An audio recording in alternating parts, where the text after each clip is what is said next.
group's D&D 5th edition campaign called The Blackest Heart. We're glad you guys could join us for our session this week.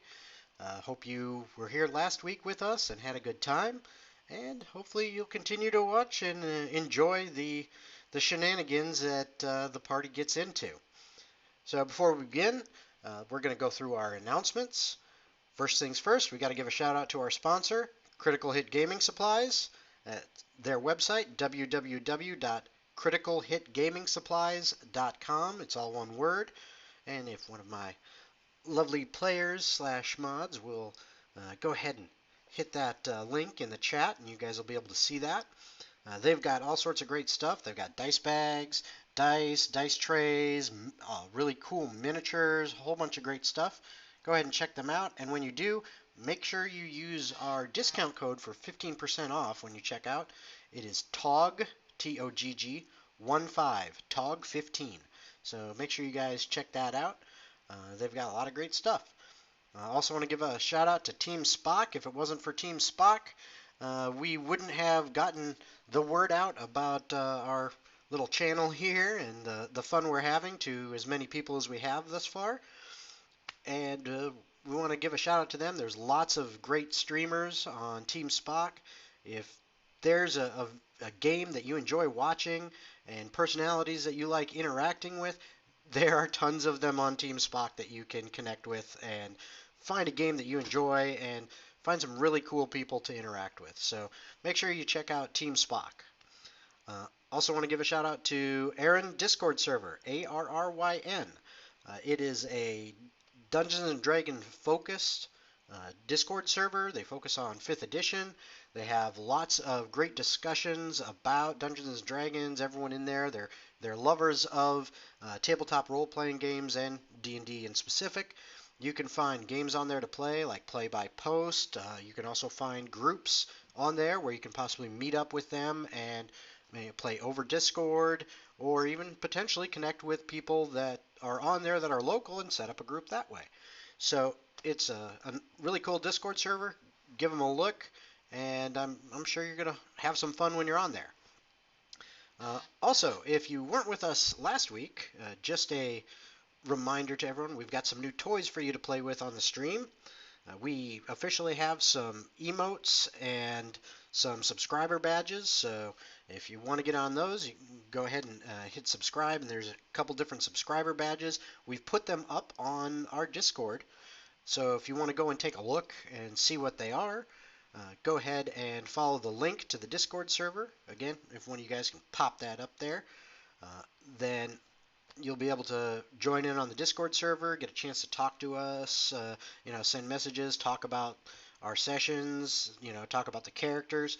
Plus, we'll put up cool things like our emotes or artwork or stuff like that that are made for the game and for the channel. And you guys can take a look at them and give your opinions. You could also submit fan art if you were so inclined, any of that stuff. So go ahead and check that out. We also, as part of our new toys on the stream, we have channel points. And you can do some pretty, normal things that all you guys who are, Twitch streamers or very familiar with Twitch can do, is can go on and spend channel points for things like highlighting your message or looking for a random emote, things like that. Well, ours, we also have for 2,500 channel points, you can give advantage to one of the players of your choice on one roll. And make sure if you choose to spend your points that way, you say which character gets that roll. Also, you can give me advantage by spending 2,500 points. So if you want to make life difficult for the players, feel free to do that as well. So that's pretty much it for announcements, unless anybody has anything else. Yes, no, maybe so. Okay. In that case, without further ado, we welcome you to The Blackest Heart.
Okay, and we are back. So, where we last left off, the party had managed to make their way to the dwarven city of Durngarum, which was built into a mountain in a very large cavern, where dwarven homes and businesses and restaurants, taverns, and all the like were built up in tiers along the sides of this cavern, as well as in the center of the cavern, almost like a mountain within a mountain, were many towers of buildings that had bridges spanning between them with multiple levels, which was the center of the commerce and the insane amount of bureaucracy that is one of the trademarks of this very, very wealthy city. They spent some of their first moments here entertaining some guards, winning a little bit of favor with them, and then pretty much the entire next day navigating the just horrid paperwork to get anything done. Eventually, however, they managed to find a loophole in the law and are now free to pretty much carry out whatever business they wish, which they have used to somewhat interesting effect. Uh, Galdor now has some pants for his dwarven form.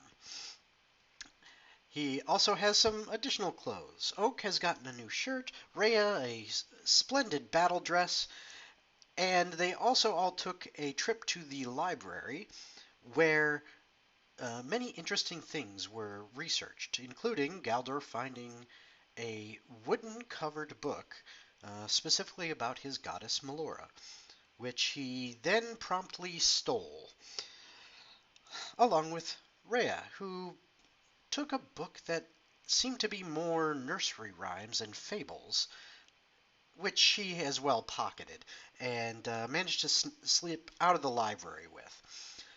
Additionally, Oak managed to spend some time whiling away the hours in deep learning under the tutelage of a seamstress, where Oak managed to pick up a little bit more skill in their hobby, maybe turning it into something more than a hobby in the future. And Jacob had gone off in search of information about the Blackest Heart and anything else that they could find out about the stone and the ancient times. Unfortunately, he was unable to find the information, as even in the great libraries that were in Durngarum, the information from so long ago was limited and very hard to find. However, he did manage to convince his paramour, shall we say, uh, Dahlia, or, or Diana, I can't speak today, Diana, that perhaps they could make a little bit of a lucrative business by performing at the tavern in the evening, which is where we left off, where everyone had gone uh, back to the tavern as the dwarves of Durngarum had heard the clock strike 6 p.m. and every single one of them closed up shop and headed to dinner. Very clockwork, on time society. And so they themselves headed back to the tavern. Well, almost all of them headed back to the tavern. Oak kind of got lost for a little bit, but luckily was able to finally make his way back, thanks to the help of Jacob's lovely Al-Harim and Harim's little babies. So they got back to the tavern, and that is where we are, guys. It is dinner time. The tavern is packed. There are pretty much wall-to-wall dwarves of all ages and sizes. Some, taller, some a little bit smaller, all still dwarfs, and wearing all manner of colorful clothes, very fine ones at that. In fact, in this entire city, even with the guards, every bit of clothing or uniforms is just ostentatious. It is completely gaudy. There is so much bling on these dwarves that it's ridiculous. And they seem to just treat them as normal everyday clothes. So even in some very fine outfits, they seem to not care about them as much. And it is just packed in there in the tavern. And there is plenty of ale flowing. There is food coming out of the kitchen. As you walk in there, you see Ladya is obviously busy kind of directing her staff to get drinks out, get food out, and there is already up on a stage in the corner. Uh, there is a couple dwarves up there banging away on some instruments, providing some ambiance and shouting and laughing and some singing just all over. It is and it seems to be an event, and that is where you guys find yourselves.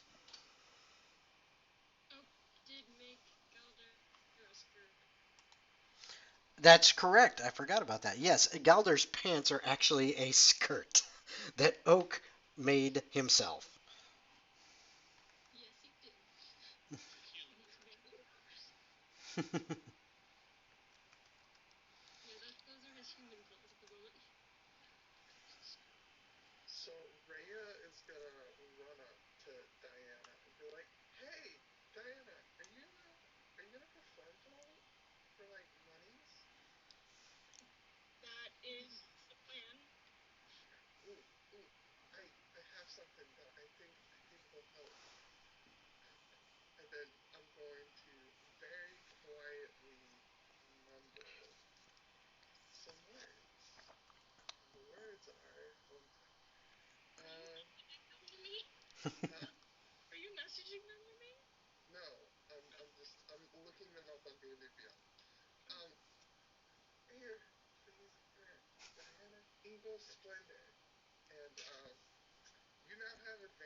Very, very nice.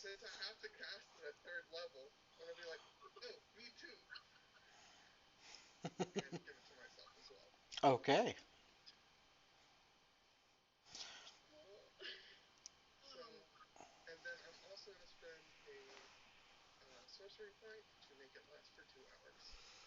Okay, excellent. So, Diana, you now have 2 hours worth of assistance in the performance that you are giving. Uh, as well, Jacob, who had coordinated these efforts with you, had suggested that he could add to the performance as well. And if you were willing, he was going to make quite a show of it while you are up there. Yes. It's basically him doing his thing is going to increase your role by an undisclosed amount. So, uh, yeah, yeah. It's well, I mean, basically you're getting a +4.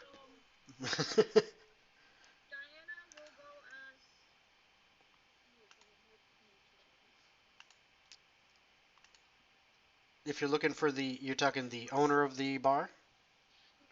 That's No problem. That's Ladya.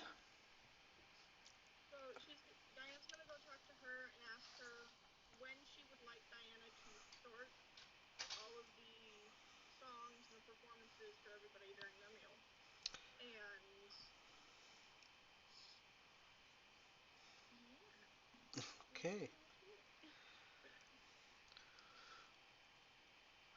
Well, I guess it would be perhaps you could do so after the main course has been served. It might be best to wait a little bit. Um, it is dwarves are known to how should I put it? Chew violently. And go ahead and give me a perception check.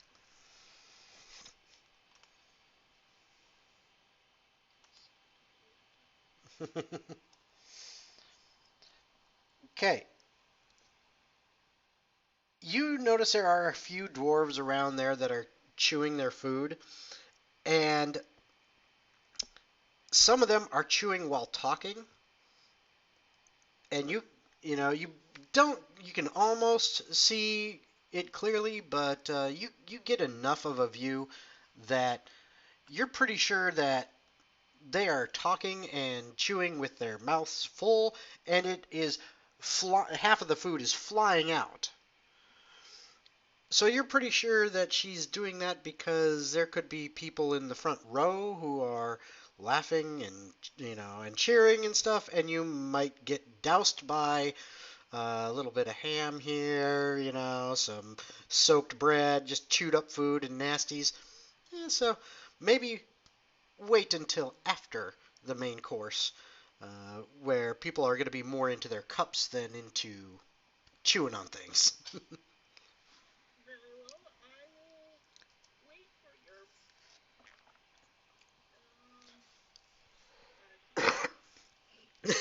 Words.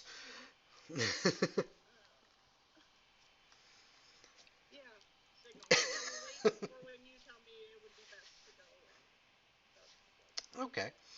Um, what are the rest of you doing at this point in time?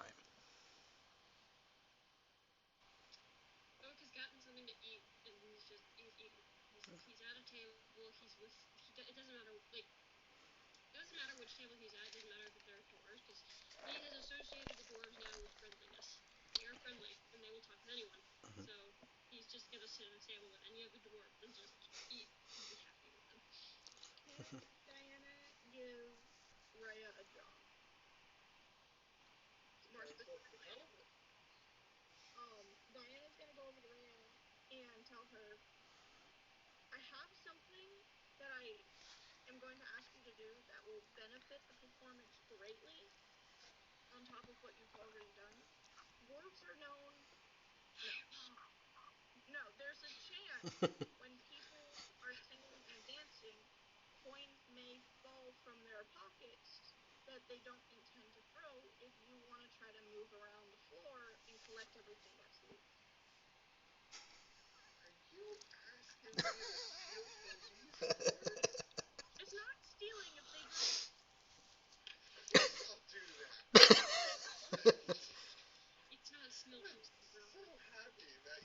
So, Galder, what about you? What are you going to do at this point in time?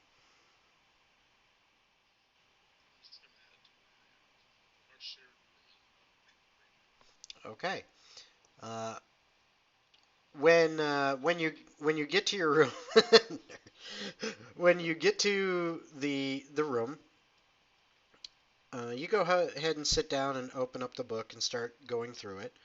And what I will have you do is, well, first off, how long do you plan on reading? Right now, it's about actually by the time Oak arrived there and everything, it's probably about 7 o'clock now, maybe a little later, maybe 7:30. So, how long do you plan on reading before you get to bed or whatever?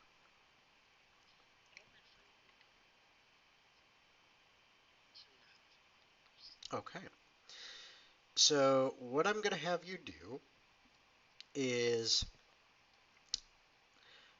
your goal is going to be to get a total of 10 successes. And so, what you are going to do is roll wisdom checks, not save, just a straight wisdom check. Uh, each hour that you spend reading the book, you get one. So for each full hour. So you'll get two for the 2.5 hours, and then when you pick up another 30 minutes, you can, some other time, then you get an additional one. But once you have 10 successes, then you are going to get some basically you've absorbed the knowledge that's in that book, and you are pretty confident then that you understand whatever information is in there that you are trying to get out of it. So go ahead and do those two checks, and then I will let you know how many successes you have.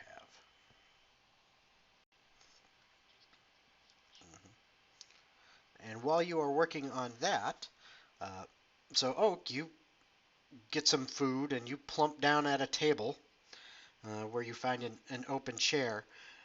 And the rest of the table is surrounded by dwarves. So that, yes, that is obviously only one success. But yes, yeah. So you get one success so far. So make sure you mark that down somewhere to keep track of those. And as time goes on, just let me know when you eventually have reached that 10 mark. So as you plop down, the rest of the table is full of dwarves, and there is a platter of food on the table, and they are like communal eating. It's like family style. They're all, you know, grabbing, like turkey legs and, roast beef or, whatever they can off there, bread, stuff like that, and they're throwing it on their own plate and they're eating. And when you plump down, one of them that is right next to you on your right just kind of has a turkey leg with a half bite out of it and the food dangling out of their mouth, looks up at you, because even sitting down, you're still like a good head taller, if not more than any of the dwarves around. And he just kind of looks up at you, and he sees you there for a second, kind of gives a like a what the hell is that look, and then his face kind of brightens up.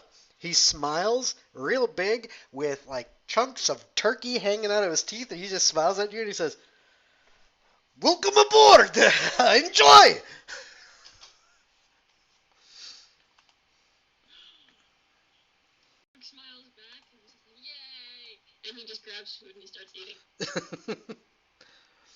All right. Okay, so that's what Oak and Galder are doing, and it about 20 minutes or so pass, and Diana Ladya comes over to you and says, "Okay, my dear, it is this is probably a good time for you to go and start your performance."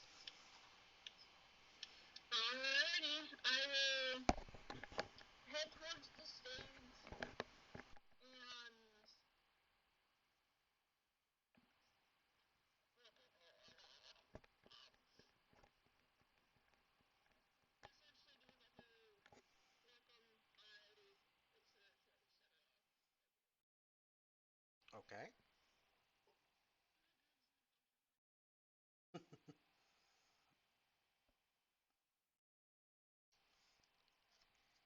All right. So you go through kind of your intro, and as you do such,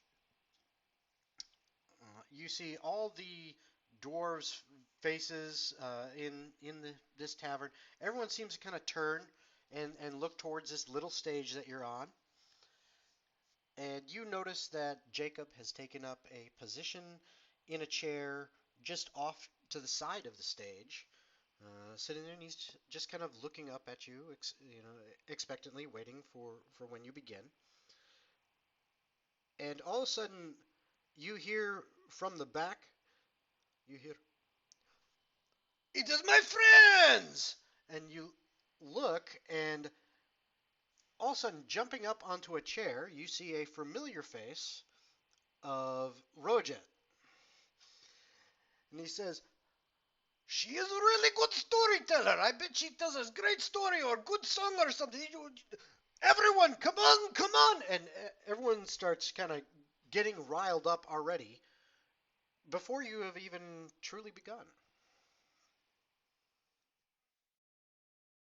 And then They silence.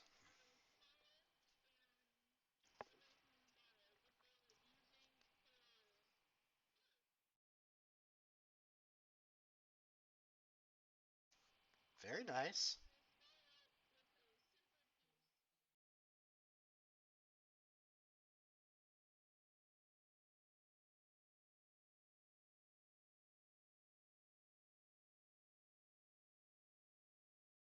Okay. Uh, and how long are you going to do your performance this evening?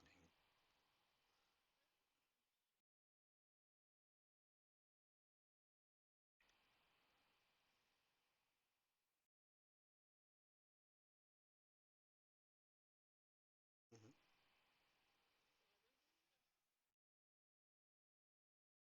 Okay. So uh, let's go for each hour. Okay. Again, even though it's been like half an hour since Rhea cast uh, the Eagle Splendor on you, we'll just go ahead and kind of round off and say it's worth the full 2 hours. So kind of like what I was doing with Galdor, I'm going to have you roll once for each hour. So you're going to have advantage on the first two rolls, and then if you want to do a third hour, that's just going to be standard. So go ahead and roll for however many hours you are going to perform.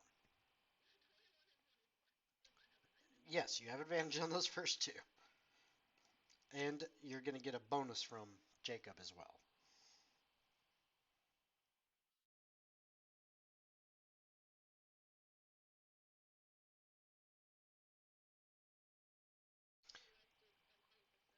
Well, well, that is what I'm going to be getting to next. So while you, yeah, so while you are up there performing, mhm. Well, what you do see is there is one of the staff of Ladya's Inn and Tavern is going around with a like a small bucket and collecting coins from people. Uh, Give me a perception check on it. Okay. Yeah, you notice it seems like there's a pretty decent amount of coins going in there. You're definitely seeing uh, gold, lots of silver, but definitely seeing gold. You haven't noticed any platinum, but you've definitely noticed gold and silver going in there, and it seems like a decent amount. And the serving girl takes it over to Ladja herself, who goes through and she starts counting all this kind of behind the bar on the bar going through. And then if you want to know exactly how much, you would have to either stop your performance and go check, or send, or see if you can send someone else over there, indicate to them.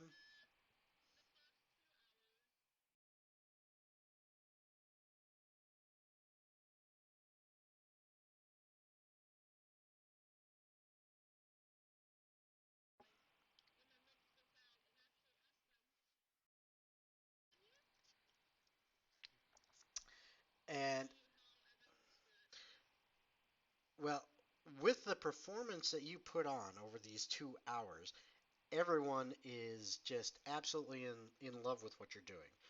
And Jacob has occasionally, as kind of like high points of some of your songs and things like that, been adding to the illusions that you are creating with your harp by putting out basically almost like fireworks of prestidigitation magic at like crescendos in the music, or at the finale, just kind of punctuating it, and everyone's just loving it. And you hear a rousing cheer from everyone when you ask if you should continue.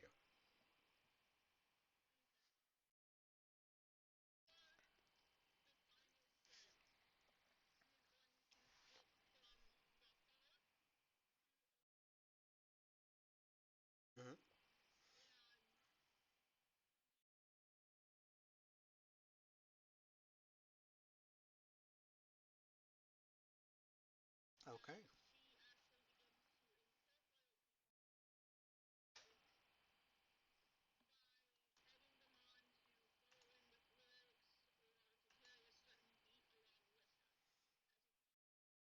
Okay. So go ahead and roll for that. And this time there is no advantage on this one. Okay. You don't need advantage apparently on that at all, as you just absolutely again kill it. And the the crowd by now, it has been 3 hours of performance. They had filled their bellies just before you went on, and they have been drinking ever since. The Pretty much everyone in there, even though they are all dwarves, have been drinking this super strong dwarven brew, and they're all just they're they're out. I mean, they are far gone, and they are all seem to be in a good mood. Uh, when you finish up the final bars of your penultimate piece at the end, there's a ton of cheering and applause. And then when it looks like to them that you are done for the evening, many of them start filtering out and heading out of the bar, and most of them stumbling on their way out the door. Now, during all that, hold on one second. Now, during all that time, yes. Well, hold on one second. Okay. All right. Hold on one second, though. So during all that time, Rhea. So I need you to make 6 sleight of hand checks, and yes, you are getting the opportunity to try to steal from potential droppings on the floor. Yeah. Oh yeah, she has advantage on the first four. Yeah. That's charisma. That's true. So yeah, you you have 6 sleight of hand checks because you have the opportunity to pick up uh, fallen coins 6 times. Whether or not you do it without anyone noticing, it depends on your rolls. Additionally, this is for the fallen coins. Now, additionally, if you want to actually try to slip your hand into anyone's pockets, I will give you 3 chances to do that. So you could do a total of 9 rolls. First 6 would be for picking them up off the floor. That's going to be a lower DC. The last 3, if you want to take all 3, you can choose to do 1 or none or 2 or whatever. But those last ones, those are a higher DC as you're going to be pickpocketing. Okay.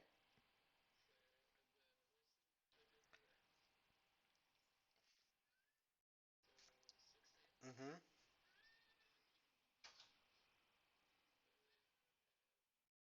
Okay. You have no problem getting the coins that have fallen on the floor and getting them up. You don't think anyone has noticed you. Um,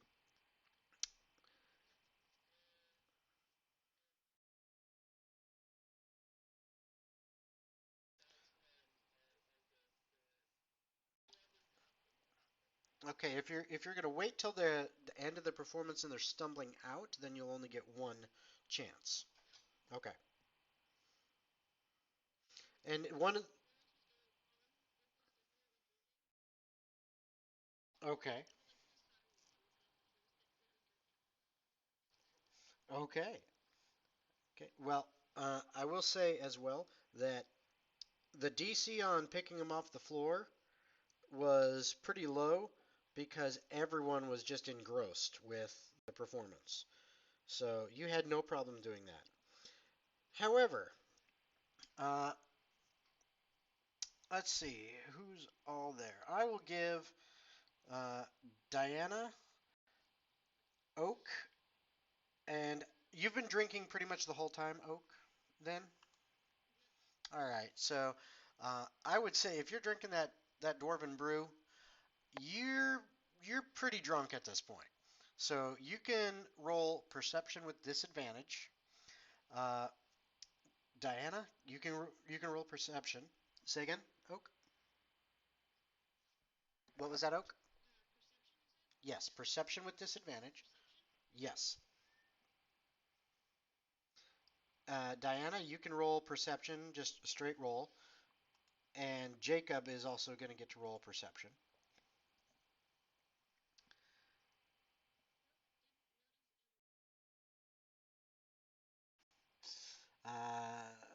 Yeah, that is a true statement. Okay, come on, screen. There we go. And okay, so yeah, Diana, you you notice uh, after you end your performance and the dwarves are, many of them are stumbling out the doors, heading on their merry way home.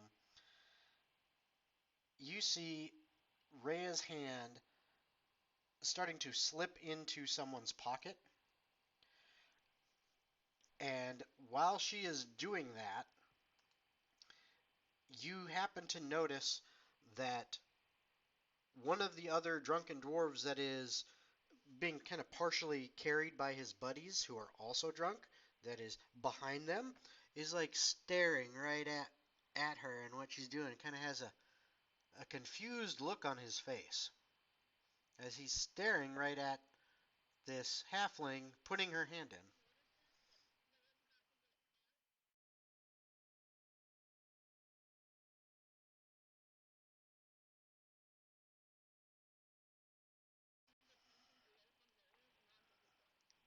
Okay.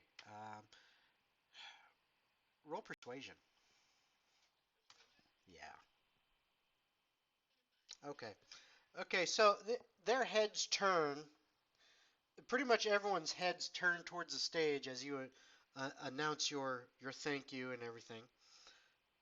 And Rhea, I need you to do a stealth check to try to slip away.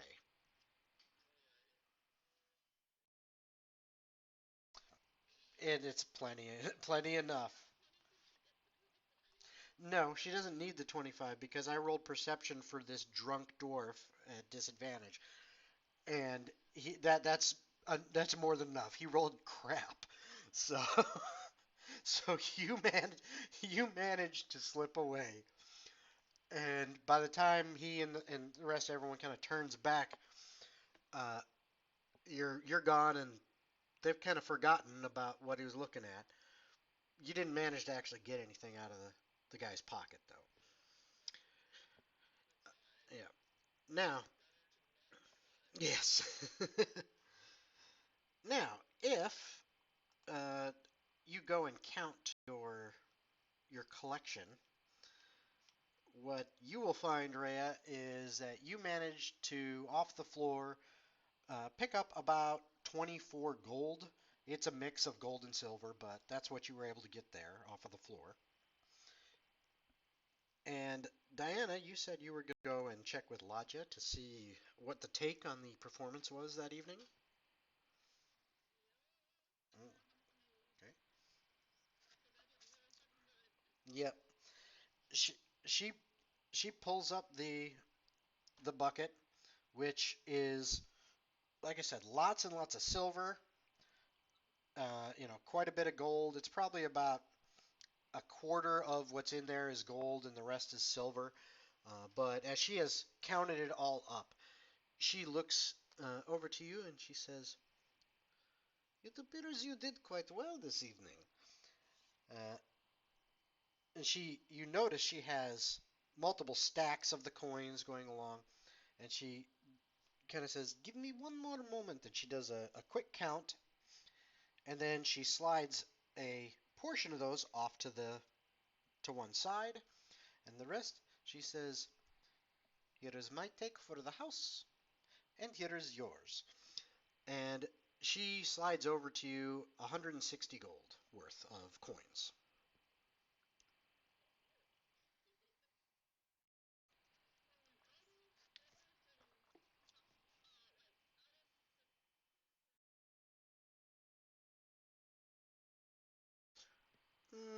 you estimate maybe it based on the number of coins, just kind of a rough guess.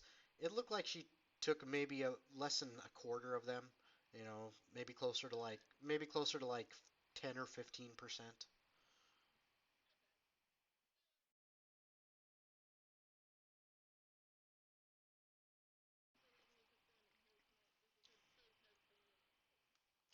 It is not a problem. It is not every day that we have visitors, especially ones that sing so prettily. Thank you so much.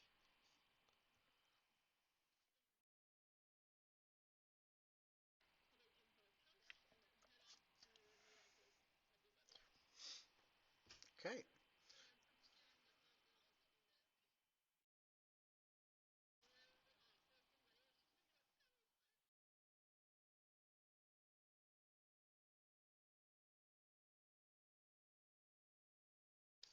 go ahead, Oak.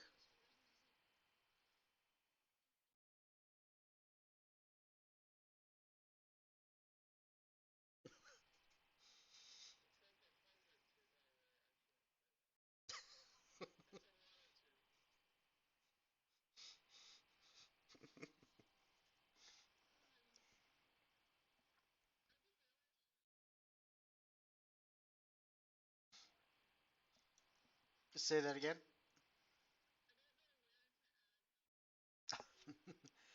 Go to your D&D Beyond sheet, and then you found it. Okay, 160, and then Rhea, you managed to scoop up basically 24 gold worth of loose coins. Most of it silver.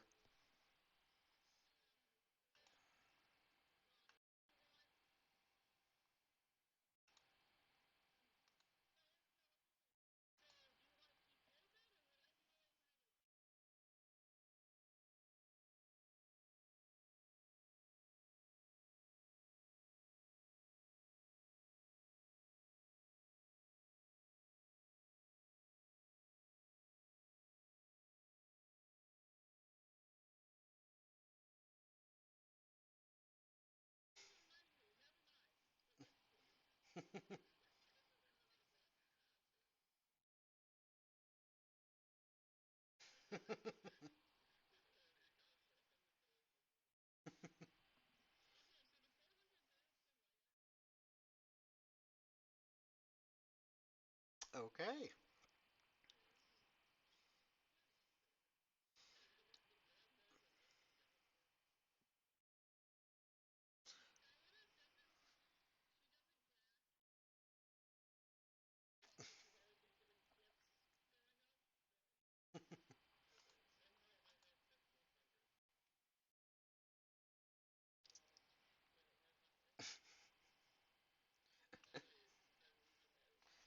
Yeah.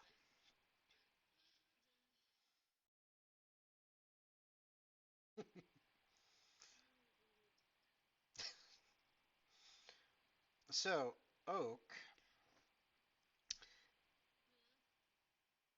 what are you doing with your drunk self who is at this table still, as far as I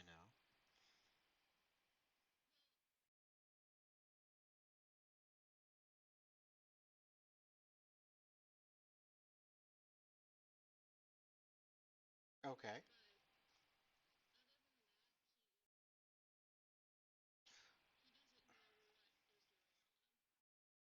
Okay.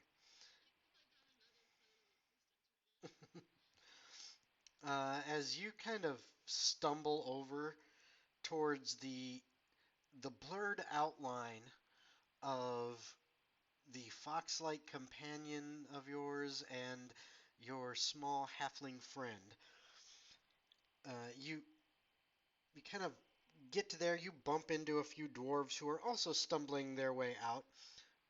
None of them seem to mind, and in fact, as big as you are compared to them, when you bump into them, it's like bumping into a little rock. It doesn't see they don't actually move much. It's just kind of like slam into them for a second.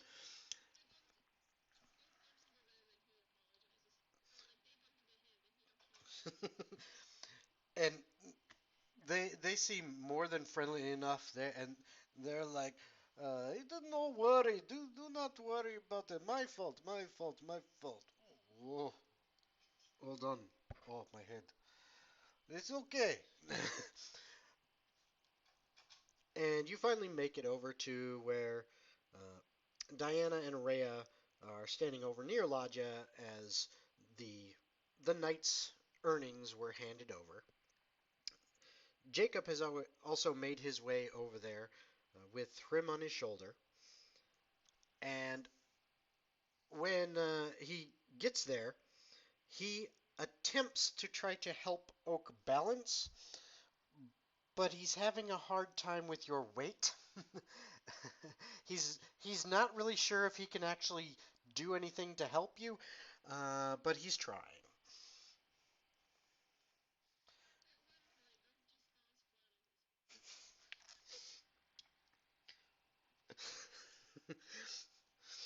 And Jacob says, uh, "Perhaps we should get Galdor. Maybe he could help us with Oak here."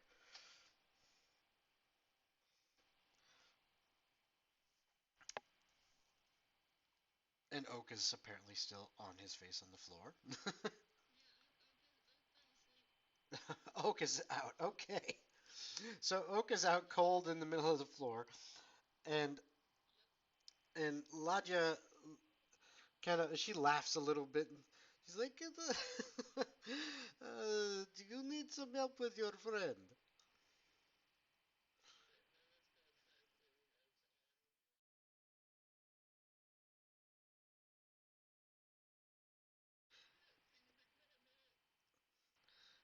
She says, "No, no problem, no problem.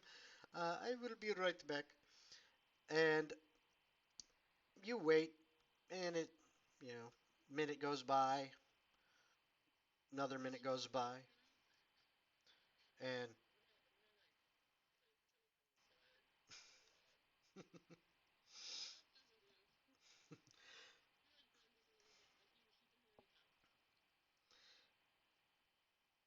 Galdor,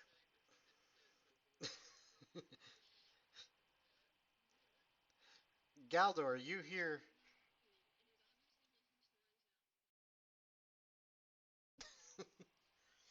Galdor, you hear a knock at the door.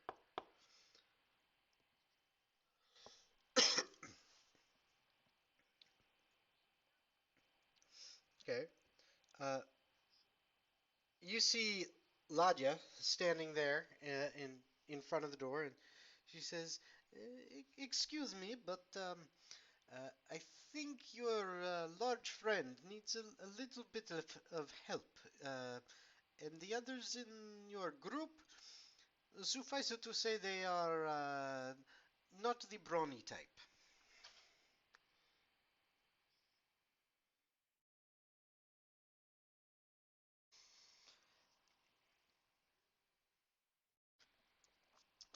So a couple minutes after Ladja left, she's back, and Galdor is in tow behind, with her. And now you are all there, basically kind of at the end of the bar. Galdor, you see Oak is basically just face planted into the floor and snoring very loudly. And there's a bit of drool, kind of a puddle forming on the floor. And Jacob is he's trying to like at least roll Oak over onto Oak's back, but it's comical in a way because it almost looks like some little kid, you know, trying to brace themselves and use their legs and their whole body to, you know, to move like a, 6 foot something, 300-pound adult, and this little toddler is trying to do it as far as the amount of effort compared to progress that seems to be occurring. Okay.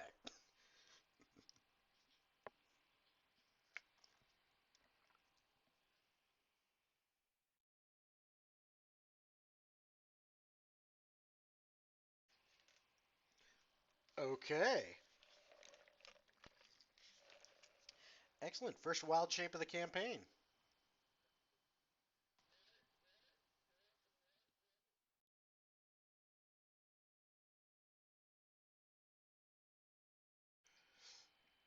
In wild shape, no.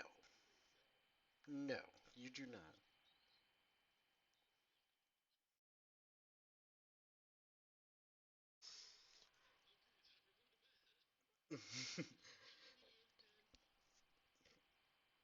Well, I mean, you see this happen right before your eyes, Rhea, and so you know that that's definitely Galder.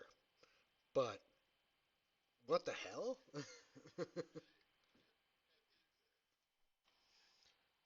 Well, I don't know. Give me an Arcana check.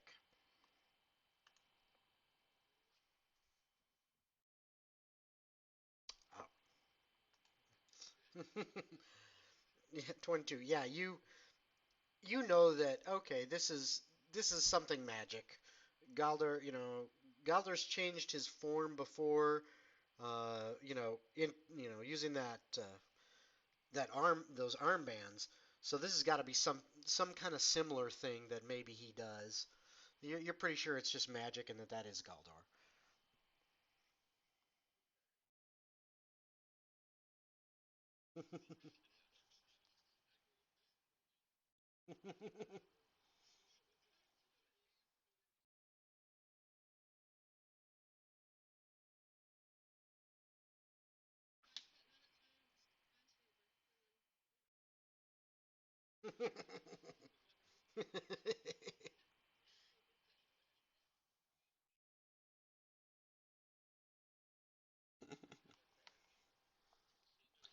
Yeah.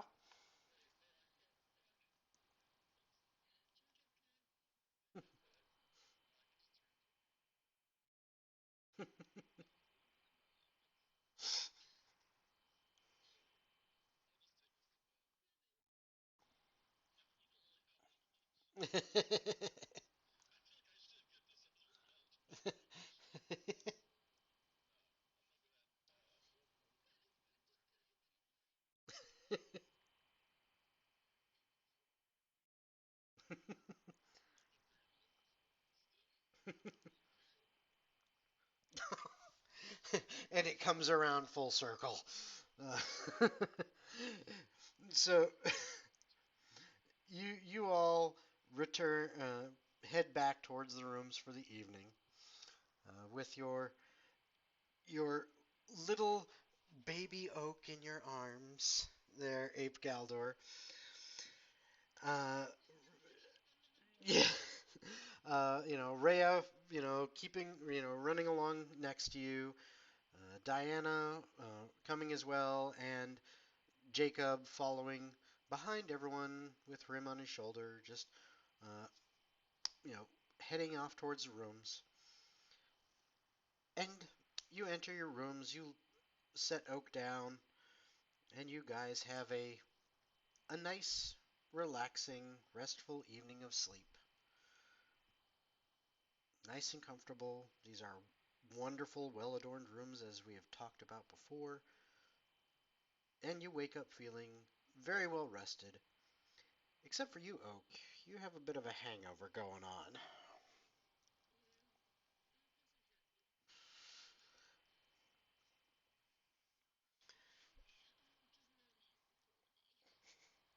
So,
you have your general map. You have the general map, guys. And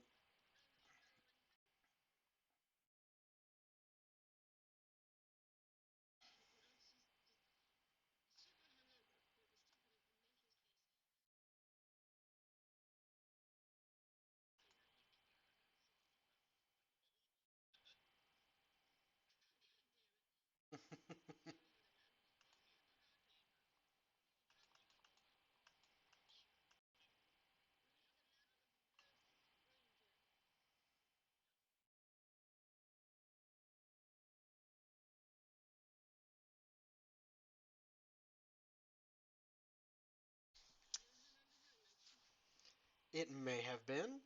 It may not have been.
Okay. Okay.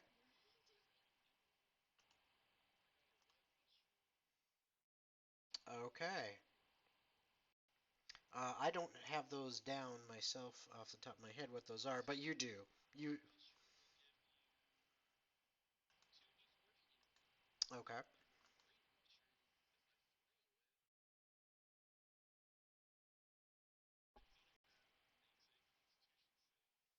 Okay. Yep. Okay. Yeah, no, not save. It's on that save. Yeah. So okay, good.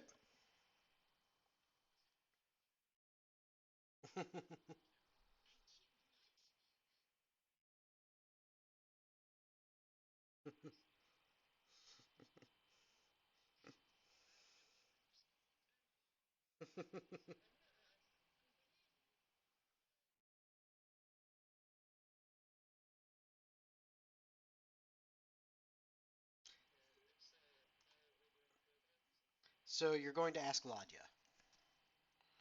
Okay. Um, she says, uh, well, there is, there is the office of transportation, local distribution, and shipping. They, I believe they have a one of these circles you speak of. I think that is how they ship. Uh, okay, so all three of you guys are together. Are you with them as well, Diana, or did you take off shopping?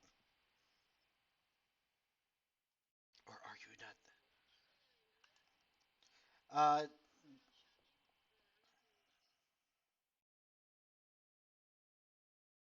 okay, so you ran off shopping and the research he was trying to do. You went and did that. Okay, so you guys are off doing that while uh, you three, Oak, Galdor, and Rhea, have decided to go check out this possibility of a circle of teleportation.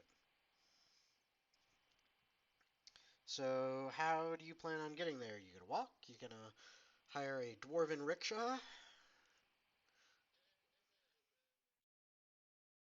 Okay. And Galdor, I assume you decided to not be an ape anymore. Okay. Oh, okay. Yeah, that's right. It's not that long yet. You're not at the indefinite periods. All right. So, you guys hop in a rickshaw, and it takes you once again down from the inn, down towards the ground level of the cavern, and across the expanse down the streets to get to the center of the city with all the offices and the stone towers. Uh,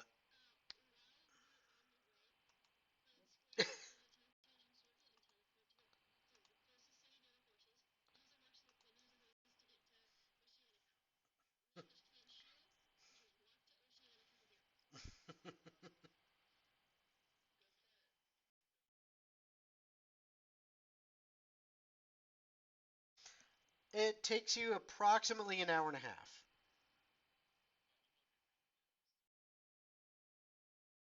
Okay.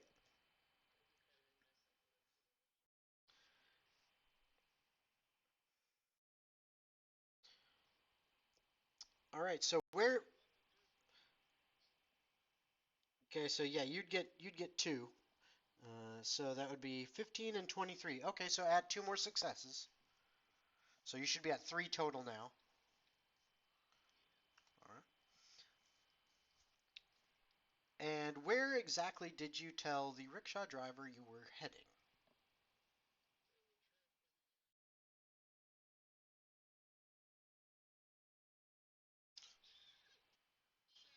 Okay.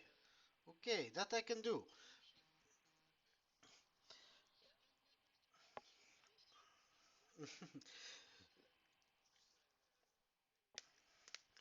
So he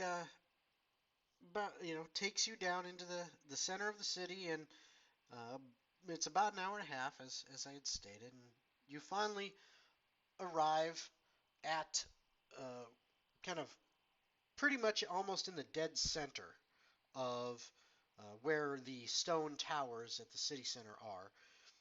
He stops the rickshaw and he points and says, "From here, you must follow that pathway there through that building, go up to the third level, And then you must follow. You can ask up there, but it is going to be going to the north. The passageway that you follow that, and you go is maybe 45 minutes.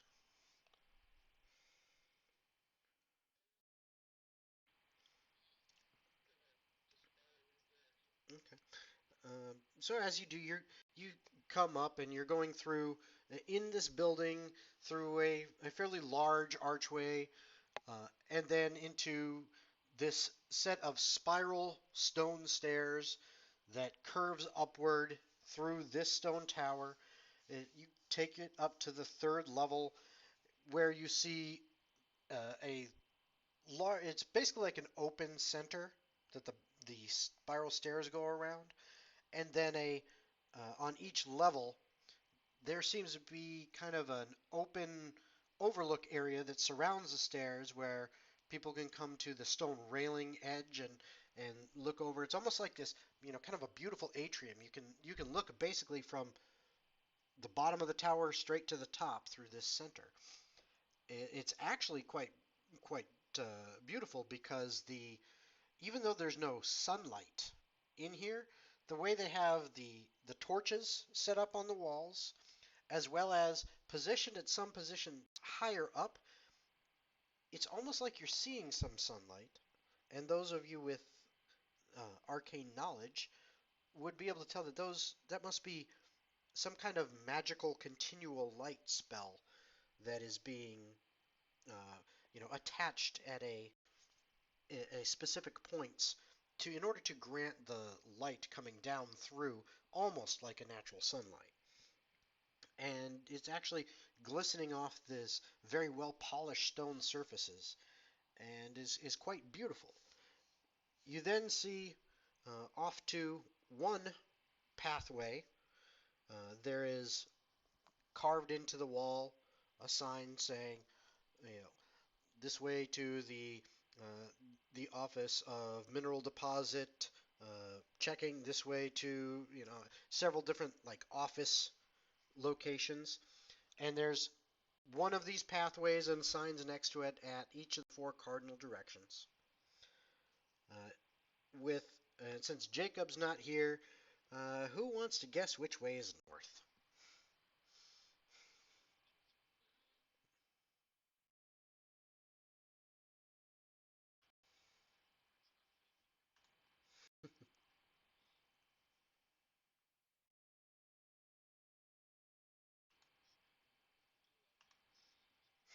Okay.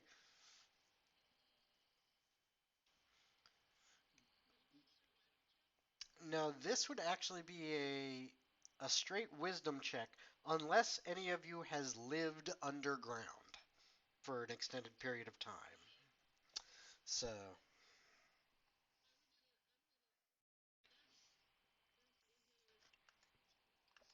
yeah.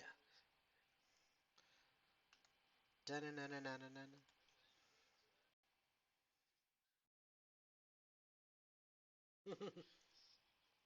Yep. You They start walking that direction. You start like tugging at Oak's pants. No. This way. And point to the one to the right. You see carved into the stone next to that hallway. There is several different offices listed, and one of them lists actually in Dwarven.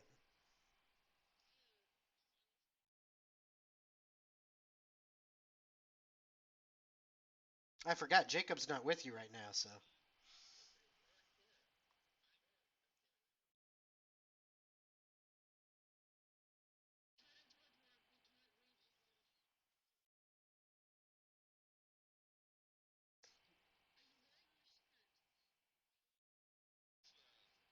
yeah, pretty much. It'll be like a long skirt. Instead of a skirt, it's like a long dress.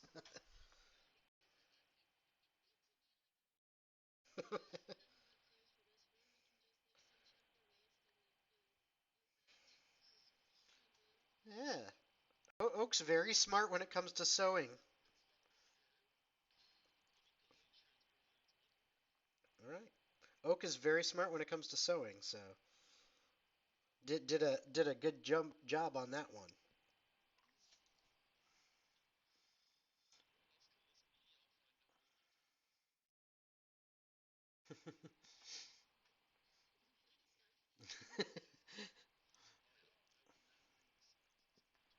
and you see it says Office of Shipping and Receiving, which now that you can read dwarf and you know common, you kind of correlate that the literal translation of Office of Shipping and Receiving in dwarf would be similar to like an import export transportation uh, type building, business.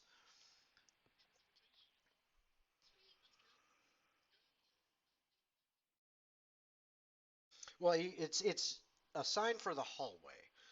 So this is this hallway. Okay. Okay. So you're so you are going down this hallway, and there are several there are several doorways, and next to each doorway there is more dwarvish writing. And Galder, you're looking and you're seeing all sorts of different offices that are listed there. You're seeing Office of Ore Classification, Office of Ore Quality Control, Office of the Purchasing and Disbursement Office. I mean, all these different ones. And then at the end of this hallway, what you're seeing is it actually opens up. This is the outer edge of this building. And you recall looking up, if you remember from last session, that all of these stone towers in the center had like stone bridges running between them to connect them. And this opens up to the exterior of this stone column, this stone building. And in front of you is a long bridge, and this bridge, you see it going on extremely long ways between a whole bunch of buildings, and it is actually a very wide bridge. Uh, you're 3 stories up, and this is like about 15 feet wide. It's got stone guardrails, so to speak, like stone that come up to about 2 feet on each side. Yeah, to Oak's knee. I mean, it's for you, it wouldn't really stop you from going over, but for a dwarf, that's like a normal guardrail. Okay. Well, it's going to take you a while because as you look, I mean, this thing extends between several of these stone tower buildings and eventually connects up with one that's looks like it's a good 300 feet down, opposite it. And Galder, you see right at the kind of the entrance to this stone bridge, the end of this hallway, there is another sign in Dwarvish that says Office of Shipping and Receiving with an arrow pointing down that bridge.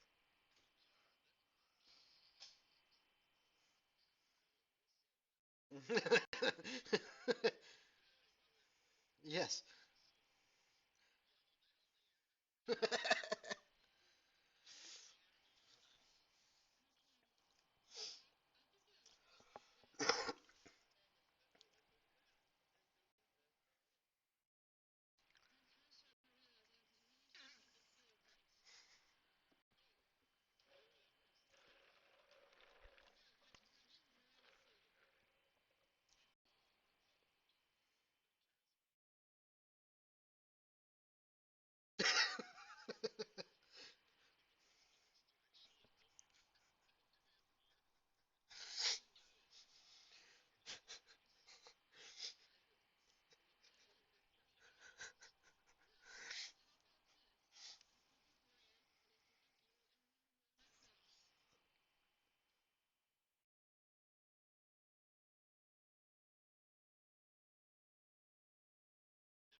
Oh, jeez. I'm sorry, but I can picture right now is you cast when you said would you like me to cast blindness on you?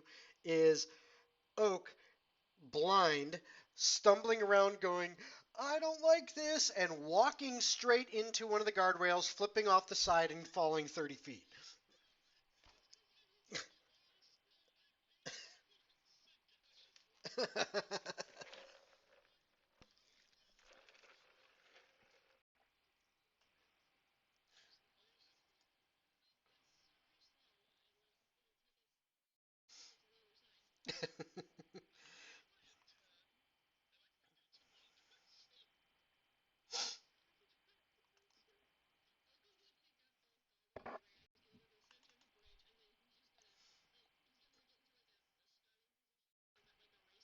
hmm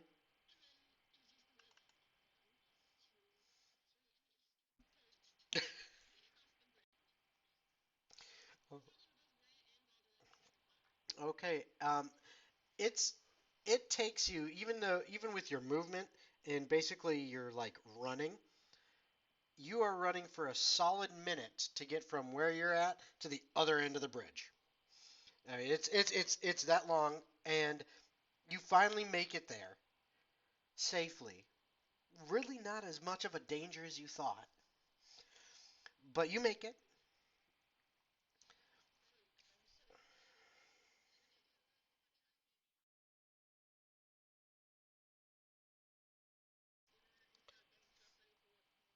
Sure, no problem. Diana, thank you. If you want, what we'll do for all the stuff you're wanting to accomplish for shopping and stuff, we can get that handled through Discord later, just to make sure. Yeah, not a problem. And get some rest, girl. Seriously. All right. Bye.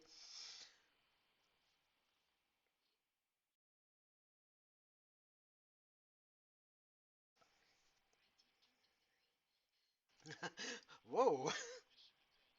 Yeah.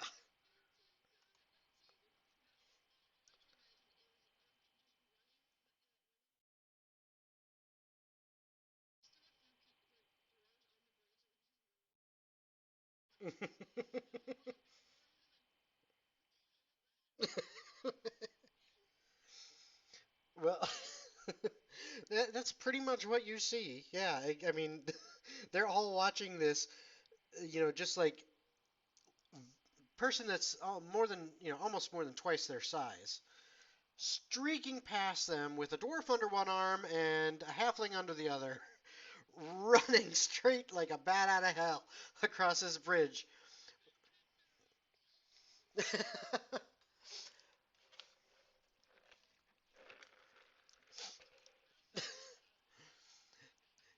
You guys finally get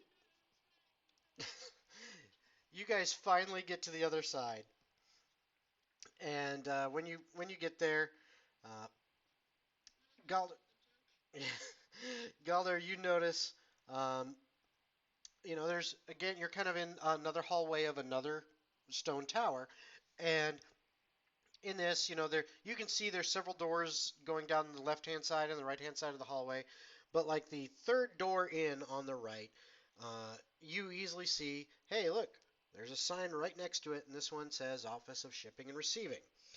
You also see again, some other office signs. There's also one that says uh, the Sage's Speaker. Uh, right, and that's the second door on the right. So it's right next to Office of Shipping and Receiving. Yep.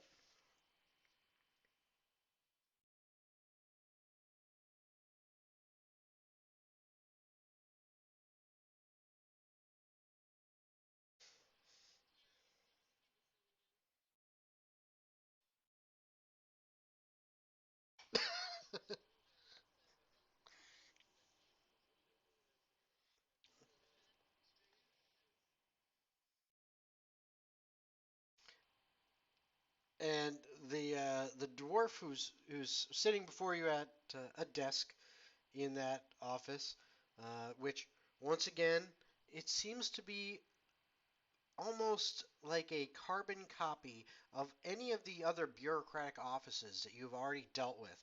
It's not a very large room, and there's a dwarf sitting behind a desk, and right on the desk, like this, stone triangular thing with a name written right across it. That this one says Ryler Goldgrinder.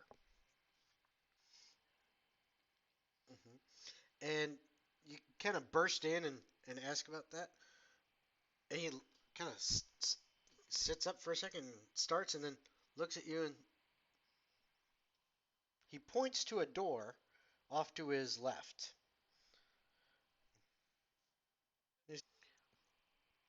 He says, "Go right ahead."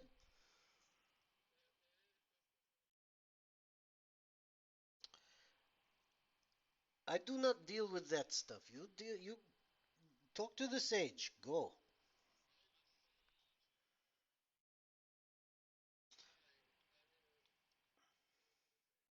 Okay. So do you go out and back into the other door, or do you go to the door that he pointed to?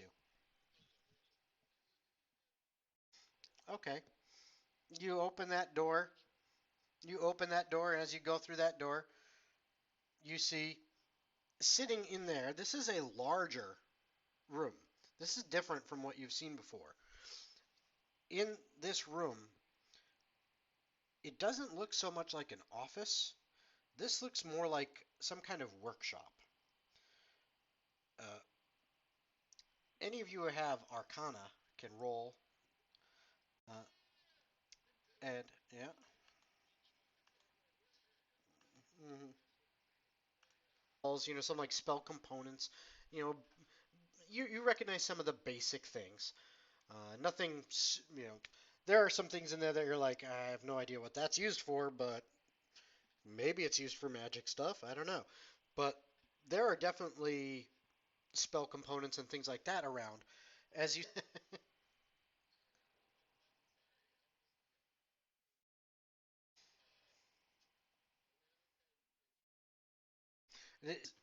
it Ailsport is in this kingdom. It is Kerith. Kerith, you not know this?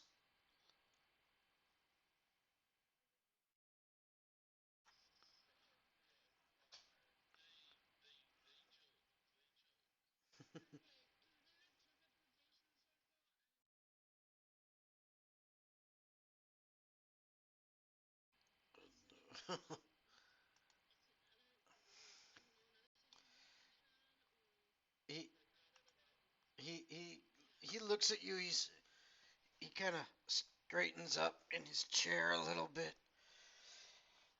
Uh, he says, "Look, so you want to get to where?"